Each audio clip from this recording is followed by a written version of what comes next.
Bonjour YouTube, bonjour HFR, bonjour le Discord et bonjour la France. Bienvenue dans cette troisième partie du tutoriel de C'est mort pour configurer correctement un microphone dans le cas d'une utilisation de podcasting ou de broadcasting. On arrive enfin à la dernière partie, probablement celle qui va être la plus complexe, dans laquelle on va s'attarder sur les plugins un peu plus haut de gamme que ceux présentés dans la deuxième partie. Et sur la fin, on ira sur Audition ou Audacity pour voir, pour faire les niveaux et deux trois autres bricoles explicatives pour terminer ce tutoriel. Pas besoin de revenir sur aucun des concepts de la première et de la deuxième partie. On va aller direct dans le vif du sujet. Donc, comment installer les plugins FabFilter et compagnie, ça on verra ça au cas par cas en versus pour ceux qui voudront les installer.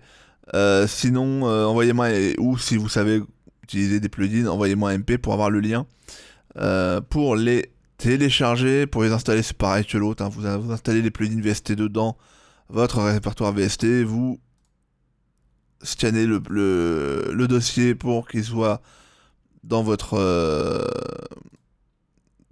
liste là, et ils seront là-dedans, tout simplement. Bon, on va pas s'attarder plus longtemps là-dessus.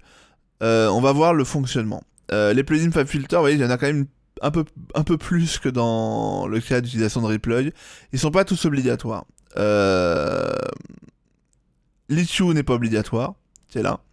Le limiteur n'est pas obligatoire et le DSR n'est pas obligatoire. Mais on verra quand même que ça peut avoir des utilités. On va faire les choses dans l'ordre. Alors, un petit disclaimer avant. À partir du moment où vous êtes comme ça, franchement, les possibilités de plantage sont archi minimes. Ça plantera jamais. Par contre, à partir du moment où je vais les ouvrir... Où est-ce qu'il est ce bâtard? Il est là. Il y a une possibilité pour que les plugins plantent et du coup que ça ferme Cantabile. Donc il faudra que je rouvre Cantabile, que je vérifie que ça grésille pas. Et genre, mais oui, parce que des fois à l'ouverture, Cantabile il peut planter. À ce moment-là, il faut soit le refermer et le rouvrir, soit éteindre, ouvrir là, enfin avec le bouton power, jusqu'à ce qu'il arrête de grésiller. Le plus simple, c'est de le fermer et de le rouvrir. C'est assez capricieux, voilà. Bon, il se peut hein, que pendant que je fasse cette démo, c'est même sûr que ça arrivera. Les plugins vont stopper, bad tripper et ça va tout planter. Pas de problème. Alors, en revanche, dès qu'ils sont fermés, qu'ils sont pas ouverts, aucun problème, ça plante pas. Bon, en premier, on a mis FabFilter Pro G, c'est la diète. Contrairement à la diète que je vous conseille d'utiliser dans Replug, vous devez entendre que là, on entend le bruit de fond. Il est là, le bruit de fond, vous voyez, il est dans cette partie-là, là, dans le nick et dans le... Là, le bruit de fond sur le graphique que vous voyez derrière, c'est ce qui est en bleu très foncé. Ma voix, c'est ce qu'il y a en bleu clair, et le son, le bruit de fond, c'est ce qu'il y a en bleu foncé. Si je me tais, vous allez voir. Évidemment, on le voit pas. Si je mets un ventilo, bougez pas.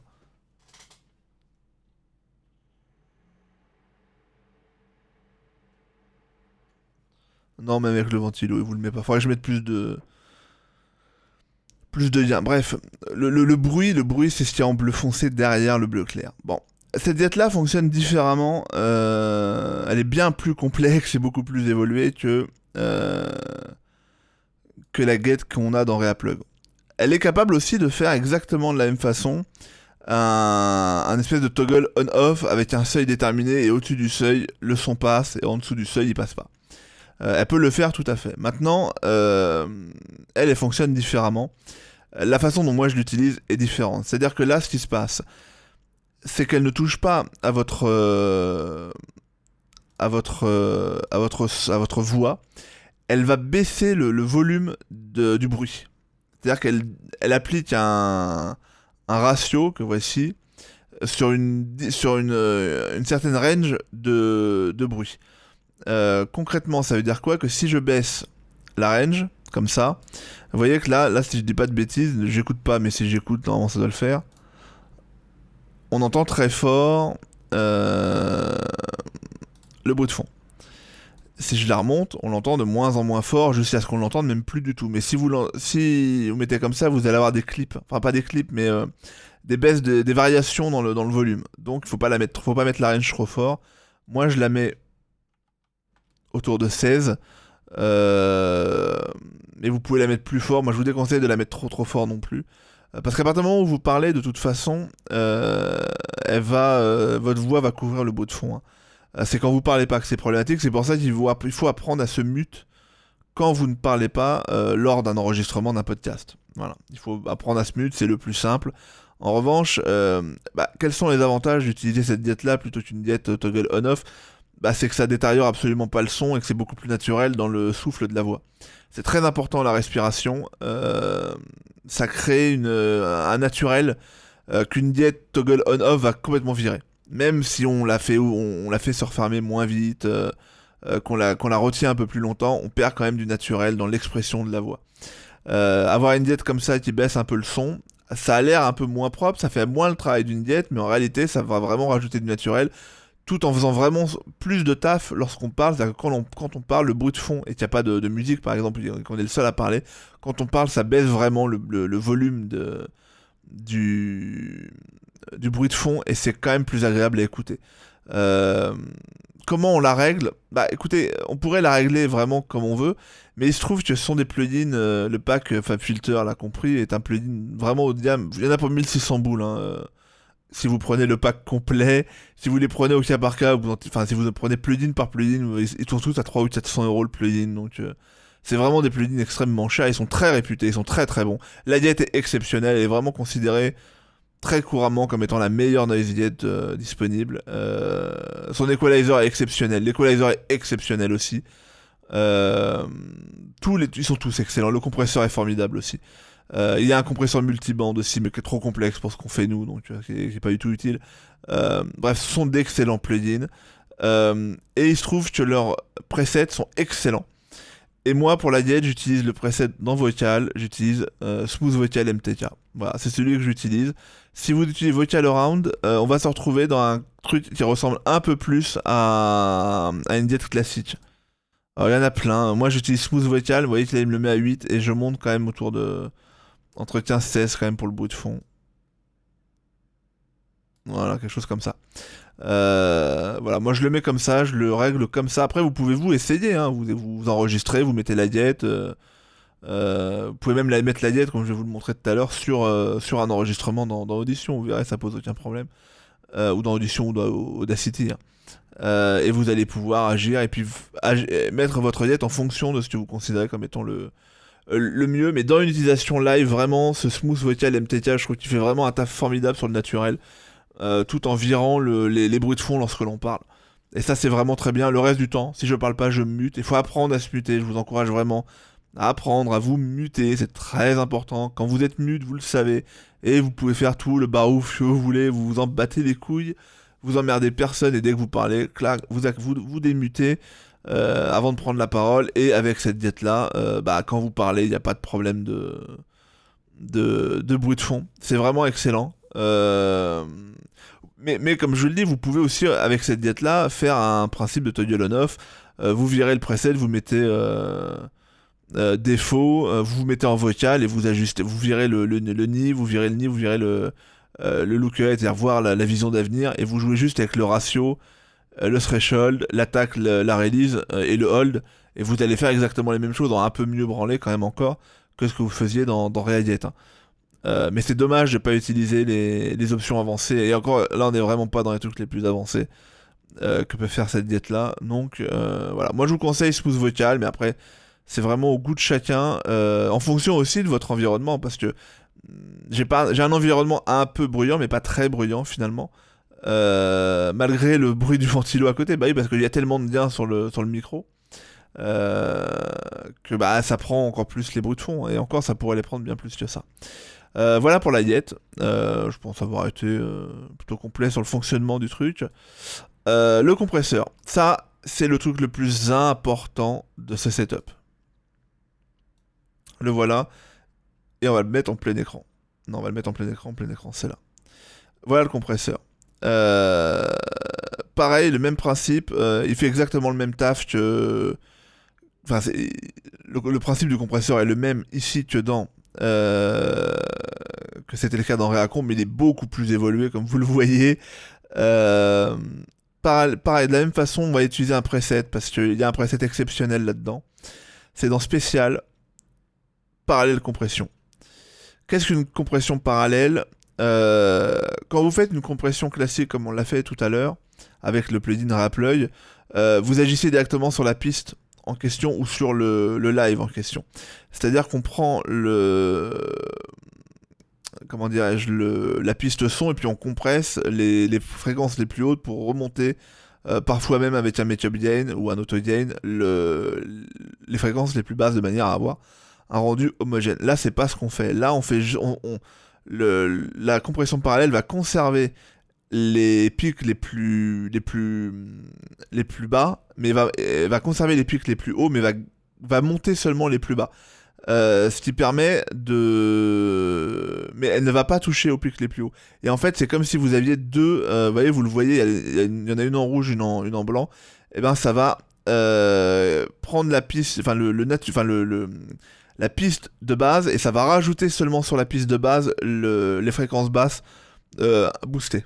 Voilà, ça va rajouter énormément de dynamisme à la piste audio. Ça, vraiment, ça fait Je sais pas si je l'ai super bien expliqué, mais grosso modo, la compression parallèle, c'est deux compressions en une. Grosso modo, on applique une compression sur une autre. Euh, et ça permet d'avoir quelque chose de vraiment très très dynamique. Vraiment très dynamique. Moi, je suis complètement fan du rendu. Je pourrais absolument plus m'en passer. Ça s'appelle aussi la New York compression ou quelque chose comme ça. Ça se joue avec le wet et le. On peut pratiquement la reproduire hein, sur Recomp. En jouant avec le dry et le wet. Mais bon, toujours est-il que là, il y a déjà un preset tout fait, qui est déjà craqué, on touche à rien. On le met, je trouve le rendu vraiment génial, j'adore. Euh, je suis hyper fan de ce truc-là. Et vous voyez, il y a un milliard. Donc voilà, il y a un high pass qui est déjà mis de base. Bref, il fait plein de trucs. On peut même DSC avec ça. Enfin bref, on peut faire un milliard de trucs. Mais vraiment, je trouve que le preset parallèle compression, il est vraiment ouf. Après, si vous voulez jouer avec ça, vous mettez en setting par défaut et puis vous pouvez jouer avec ça. Mais vraiment, je vous conseille. La compression parallèle est vraiment dingo. Elle fait vraiment un taf fantastique. On le voit, elle est active, c'est actif en permanence. Ça fait vraiment le taf qu'il faut. Euh, je dirais même que c'est, enfin vraiment la compression parallèle et le compresseur dans le setup avec les plugins FabFilter, c'est vraiment la pierre angulaire, c'est le truc le plus important.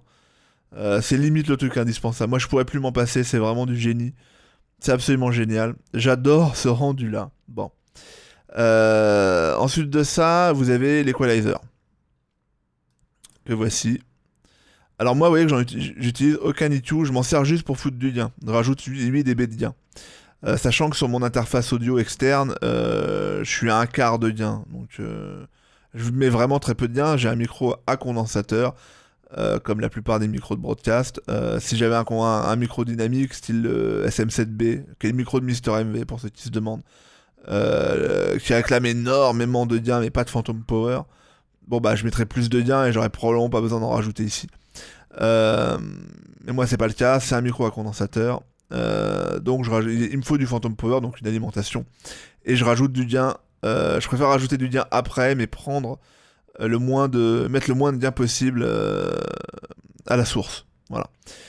Mais là, j'utilise absolument aucun EQ. Vous voyez là, voilà on peut le voir. Hein. Ma voix fonctionne comme ça. On pourrait mettre un EQ, j'en ai un. Celui du podcast, le voilà. Vous voyez que là, vous avez mon high pass. Là, vous avez des graves. On pourrait baisser les graves d'ailleurs. On pourrait baisser vraiment beaucoup la présence. On pourrait baisser ça aussi un peu. Euh, voilà, on a une espèce de courbe là qui est censée rajouter un peu de. Tiens, je vais écouter ce que ça donne. Attention, je vais parler bizarrement, vous voyez, parce que j'ai un retour qui arrive 3 secondes après. Ah oui, c'est pas mal. Ouais, si je le vire, on voit ce que ça donne. Non, si je le vire là comme ça, et si je remets. Merde. Par défaut. Qu'est-ce que je suis con. Voilà. Ça fait pas une énorme différence, mais elle est quand même... bon, là, si elle est comme ça, évidemment. Mais il y a une différence, mais faut pas trop abuser, hein. C'est... Comment dirais-je? C'est ténu, hein, comme... Évidemment, plus on met de grave, plus ça va changer, etc. Mais en gros, ce qu'il faut faire... alors, je sais pas ce que ça va rendre, parce que là, j'ai viré le retour. Mais sur le preset 1, voilà, il y a l'EQ qui est là. Ce qu'il faut faire, grosso modo, hein, c'est, vous voyez la courbe de votre truc. Alors là, il y en avait beaucoup trop, mais on va baisser. Pour savoir où mettre. Alors, les trucs qui sont indissociables, c'est le filtre iPass qui est là, on n'y touche pas. Il va virer tout ce qui est là, hein. Tout ça, c'est viré. Là, il y a le high shelf, le low shelf qui est là, le high shelf est ici. Il y a un petit boost ici, il y a un petit cut là, il y a un autre boost ici. Bon. Pas trop de boost, pas trop de cut non plus. En fonction de votre voix et en fonction du graphique, vous ajustez les trucs là, comme ça, de manière à essayer de trouver l'endroit où où ça colle le mieux avec votre voix et où ça rend le mieux. Ça, je vous conseille de mettre un EQ comme ça, dans le cas où votre micro est pas top. Très sincèrement, si vous avez un bon micro, un Yeti ou un micro en XLR de bonne, voire de très bonne ou d'excellente qualité, je vous conseille de ne pas mettre d'equalizer. Parce que vous avez le son naturel du micro et bon, c'est craqué. Voilà. Vaut mieux. Merde, il m'a reviré ça. Putain, je parle pas fort depuis tout à l'heure. Enculé de ta race. Désolé. Oui, ça devait vraiment être très faible. Désolé, Michel. Les aléas du direct en différé. Si vous avez un excellent micro, essayez d'éviter de mettre un equalizer. Ou alors, juste comme je vous le disais, autour de 100 Hz là, vous mettez un low cut ou un filtre high pass, hein, c'est la même chose. Vous le mettez là, si vous pouvez bouger, mettez 72 dB ou non, 48 c'est bien. 48 c'est bien. Ou 24, hein, le plus courant c'est 24 pour ça. Vous le mettez là, autour de 100. 200, pas de gain, évidemment, mettez à 0,71. Voilà, ou à 1, en fonction de comment ça sonne. Juste un petit filtre comme ça, vous pouvez rajouter un petit peu avant, comme je vous l'expliquais avec ReaITube, peut-être mettre un petit low shelf, pareil, autour de 75. Euh, avec une bande passante qui est assez large. Alors évidemment, plus la bande passante est faible, plus on ouvre, et plus le niveau de la bande passante est élevé, plus on resserre, hein. Ça fonctionne à l'inverse.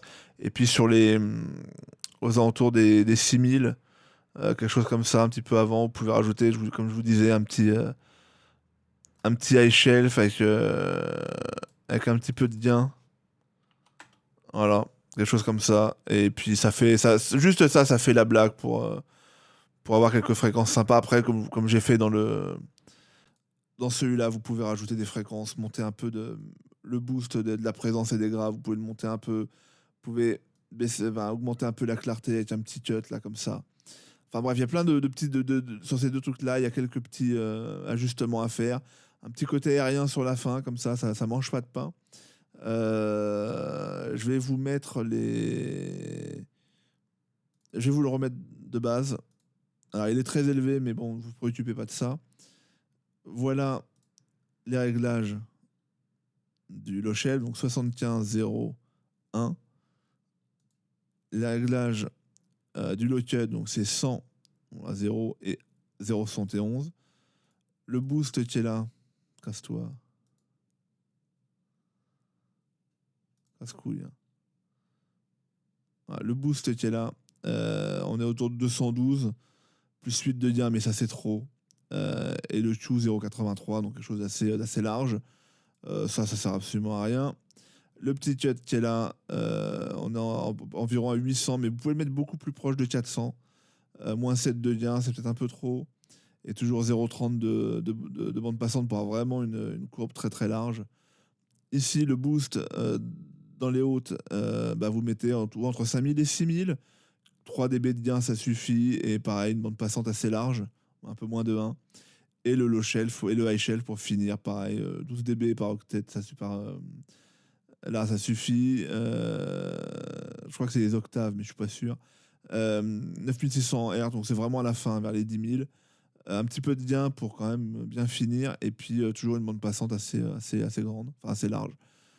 Mais moins quand même, mettez moins de... Le boost ici, moins violent pour pas avoir le son qui rouille, qui fait rouiller les oreilles direct. C'est pas très utile.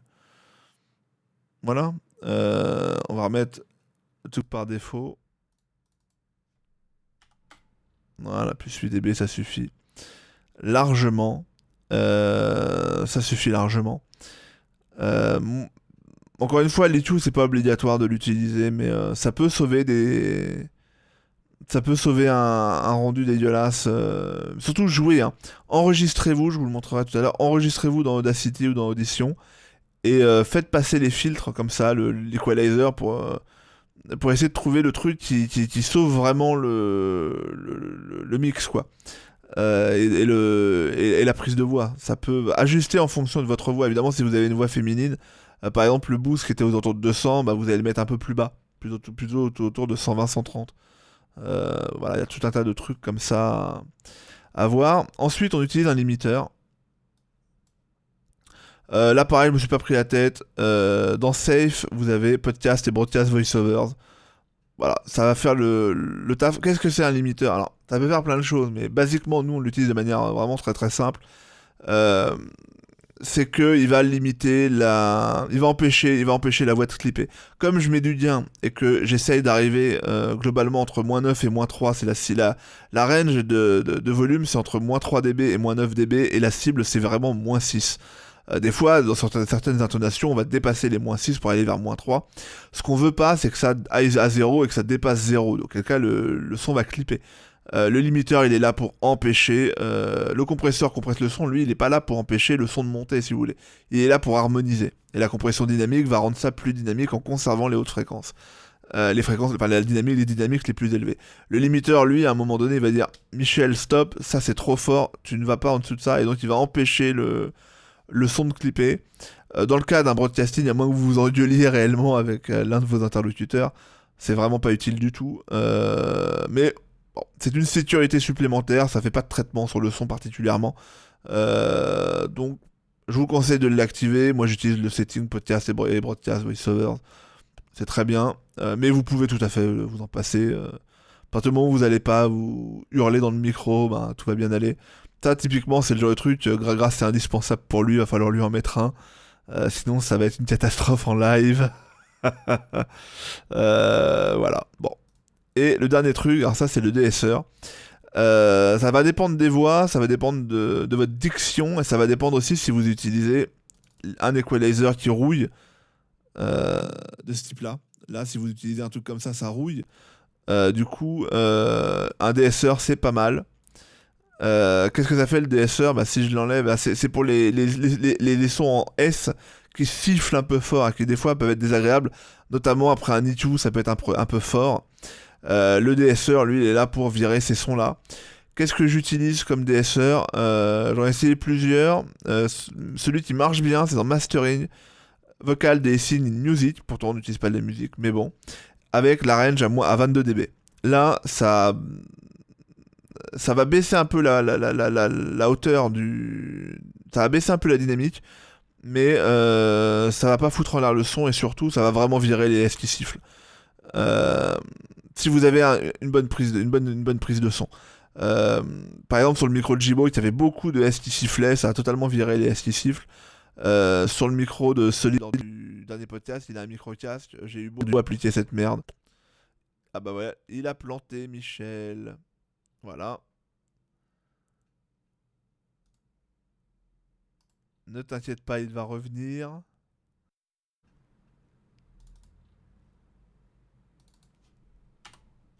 Voilà, il est revenu. Comme j'avais dit, au bout d'un moment, ça finit par planter ces merdes. Donc le DSR a pas fait pas trop le taf sur Solid. Ça aurait pu le faire, mais il aurait fallu que je pousse encore plus, et ça aurait vraiment détérioré la piste. Donc un petit DSR, moi ma voix a tendance à siffler aussi, donc je le mets. Mais c'est pas du tout obligatoire. Si vous avez une belle voix grave à la Fenstone par exemple, le DSR est totalement superflu pour vous. Donc même pas besoin de l'utiliser. Bah voilà, en fait, c'était pas si long que ça et pas si complexe. Parce qu'au final, on utilise beaucoup les settings de base. Donc finalement, c'était pas si long. Mais vraiment, moi je trouve, après, chacun voit à midi à sa porte, comme d'habitude, mais moi je trouve qu'entre le son qu'il y a avec ces plugins-là et le son qu'on peut avoir autrement, euh, pour moi, il y a vraiment une énorme différence de naturel. Évidemment, il y a le son environnant et tout, mais ça fait partie du truc, si vous voulez. Moi, je suis pas dérangé particulièrement par ça. Surtout que quand je parle pas, je me mute, donc pas de problème. Mais quand je parle, je trouve vraiment le son beaucoup plus naturel. Il y a pas de, il part pas dans tous les sens comme c'était le cas à la fin. J'ai réécouté là la fin de la partie 2. Ma voix part dans tous les sens, c'est dégueulasse. Le son est très nasal. Là, il y a pas de tout ça. Le compresseur dynamique fait vraiment un taf exceptionnel sur la voix et sur le rendu global. Je trouve vraiment c'est formidable. Et on a un beau son bien charnu, bien typé radio. Après ça dépend aussi de la qualité de votre micro. Tiens, d'ailleurs, ça me fait penser pour vous montrer. Alors, c'est pas forcément comment dire, ça va pas être une démonstration, comment dirais-je, définitive, mais moi je trouve que c'est intéressant. Alors, peut-être que les ingé sons pourront me dire que ce que je dis c'est de la merde, mais je trouve quand même que c'est quand même très intéressant de constater un truc. Ça, ce sont les pistes, 4 pistes issues du dernier podcast des Tartuffes qui a été réalisé hier. Dans la douleur, ah là, si vous saviez, dans la douleur, mais bon, il a été release. J'ai eu 4 prises de son de Solid, de moi-même, de Jibo et de Fenston. Avec des settings à peu près comparables sur tous. Là les sons n'ont pas été traités. Hein. C'est vraiment les pistes, les records brut. Alors, sachant que tous ont voice meter et compagnie. Euh, les traitements appliqués sur la voix en direct sont relativement les mêmes. C'est-à-dire qu'il y a un compresseur, il y a une diète, et tout ce qui s'ensuit. Ce qui diffère essentiellement, c'est la qualité de. Alors, le mien est un peu différent parce que j'ai quand même la compression parallèle en plus. Euh, mais c'est pour montrer quand même des trucs, c'est intéressant. Le mien va pas être le plus intéressant à regarder. Mais le plus intéressant, ça va être de comparer le graphique de Solid avec celui de Jibo et celui de Fenston. Solid, il a un micro-casque. Voilà.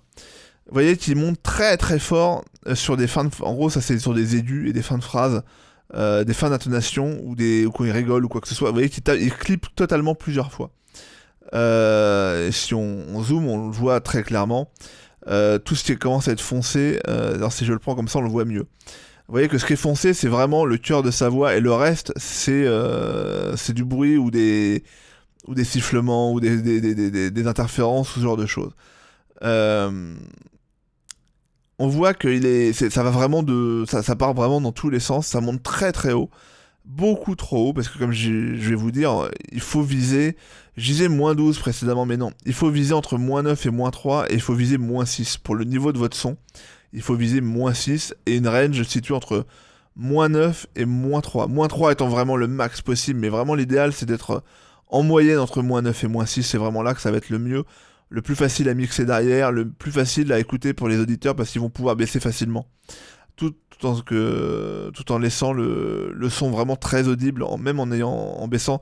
Si vous restez entre -12 -15, les gens ont plutôt tendance à monter, et en fonction des appareils sur lesquels ils écoutent, -12 -15 ça sera pas assez fort. Donc la range c'est -3 -6, et vraiment -6 c'est parfait. Entre -6 -9 c'est parfait, mais jamais plus de -3. Vous voyez que là sur le graphique c'est très clair, il est très souvent au-delà de -6, mais pas quand il parle. Vraiment sur des fins de phrases, des intonations, des rires, ce genre de choses, et c'est très désagréable. Et le bruit de fond aussi, parce que son micro-casque prend tous les bruits, il restitue pas le son de manière très précise. Du coup, on voit, voilà, c'est des sons très stridents, très forts, qui vont venir couvrir sa voix et qui vont être très désagréables à l'écoute. Alors, évidemment, on a essayé de les virer au maximum lors de la post-prod, mais bon, avec le peu de temps dont on dispose, on peut pas non plus faire de miracle. D'où la raison pour laquelle il faut vraiment traiter correctement dès le live le son même d'un micro-casque. Donc vous voyez ce que ça donne sur un micro-casque. Maintenant on va passer à Jibo, qui a le beurre du M1. vous voyez que déjà, c'est quand même plus propre, hein. Vous voyez qu'il part fort dans les médiums quand même. Il va un peu plus en bas qu'en haut. Il est pas aussi égal en haut qu'en bas. Il va un peu plus en bas qu'en haut. Vous voyez qu'il y a quand même beaucoup moins de pics. Pourtant, il parle plus fort, hein.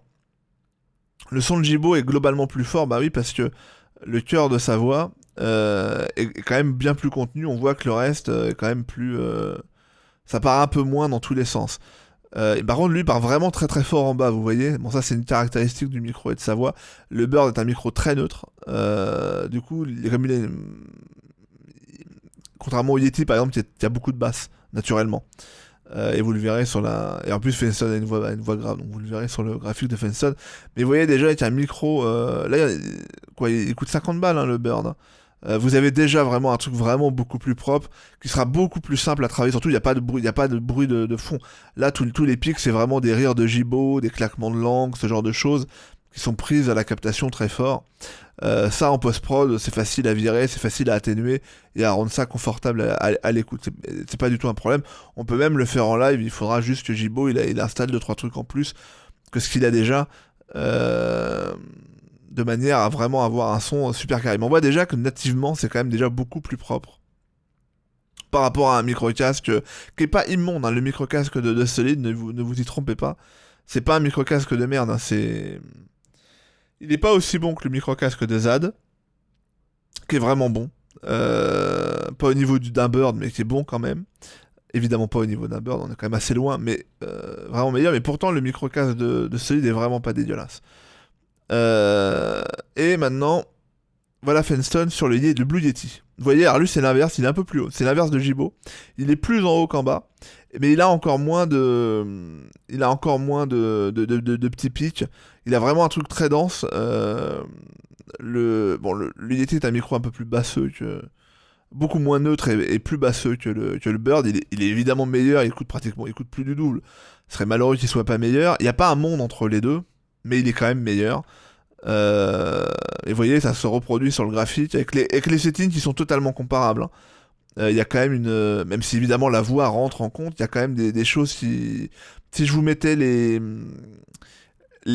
graphiques de Remich, qui utilise aussi un Blue Yeti configuré grosso modo comme celui de Fenstone, vous verriez à peu près le même type de graphique, si ce n'est que Remich, il fait sa vie lui à côté, il va boire son café, il fait son truc.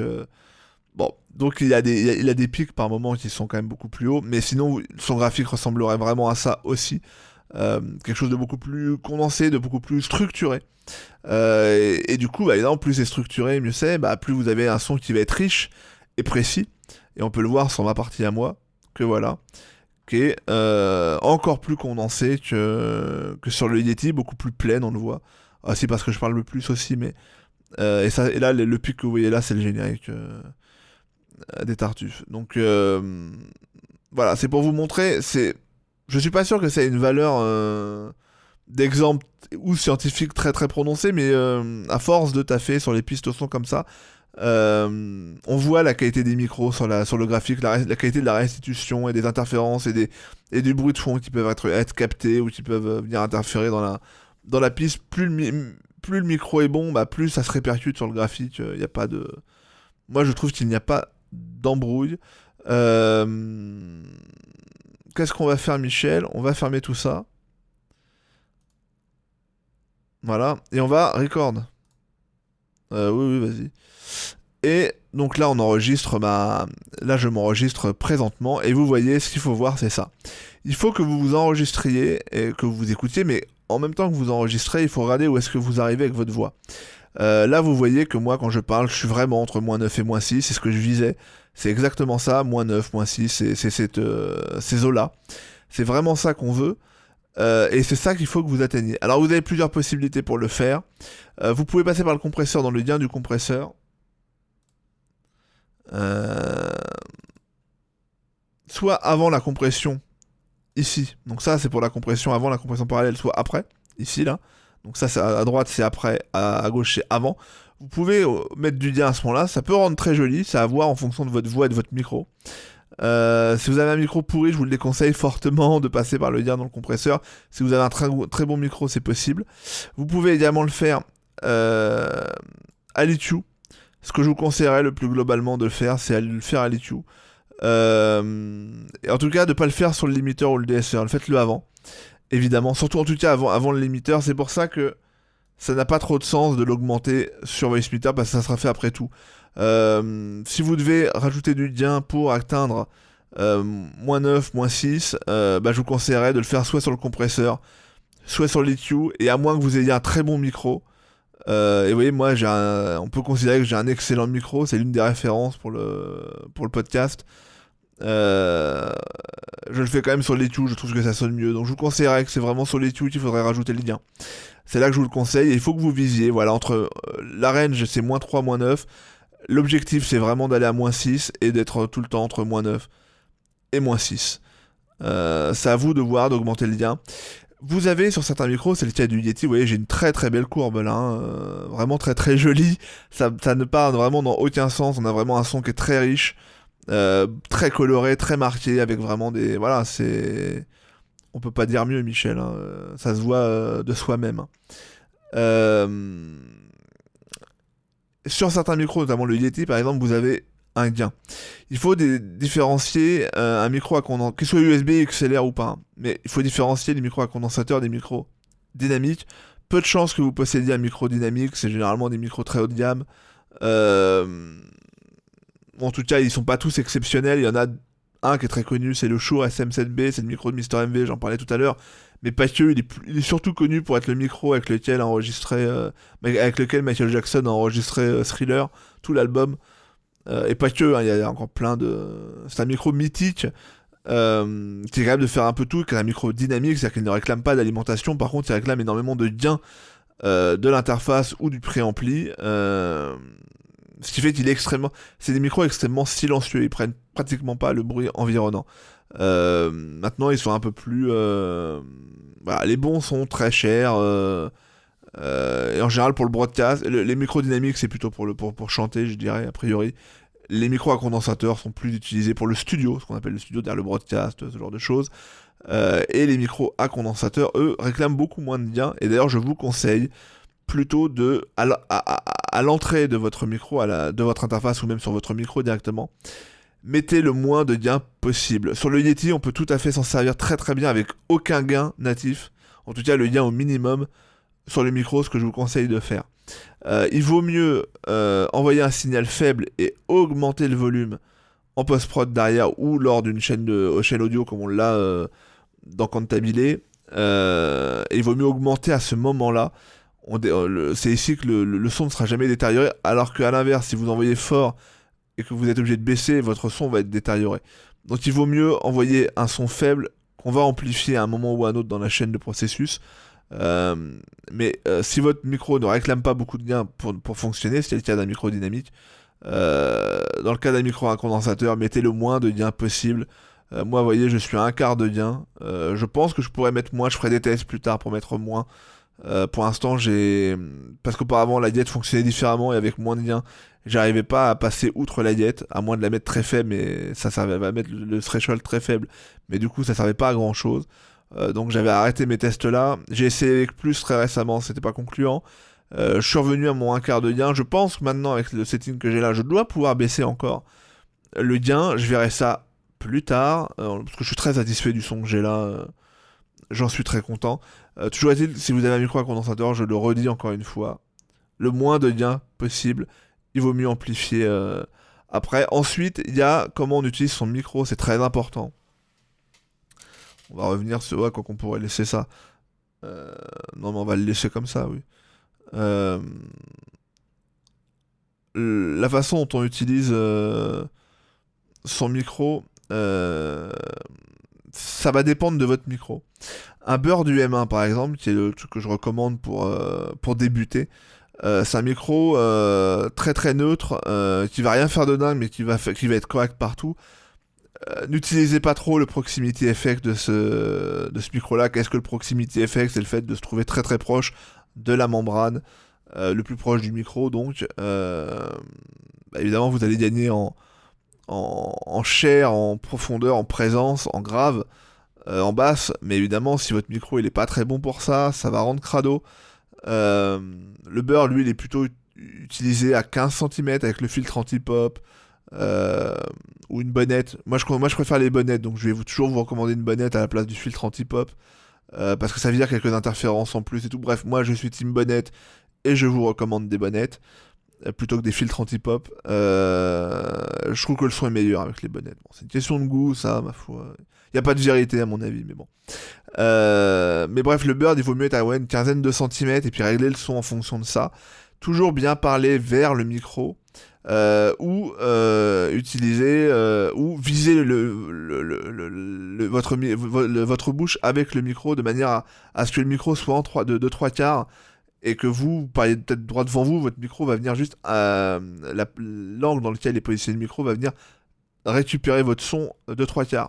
Ça, c'est une bonne façon d'utiliser le micro. C'est ce que je fais moi. Mon micro est de 3/4 enfin d'un quart sur le côté. Un quart, 3/4, on est toujours bon. Hein. D'un quart sur le côté, je parle tout droit, mais d'un quart sur le côté, mais à 1 cm de ma bouche, puisque moi, comme je l'ai dit précédemment, j'utilise le proximity effect. Mais je parle pas directement. Là, je parle par exemple directement dans le micro. Bon. Bah, je préfère le son de 3/4 comme ça. C'est ce que je vous encouragerais à faire de manière assez systématique.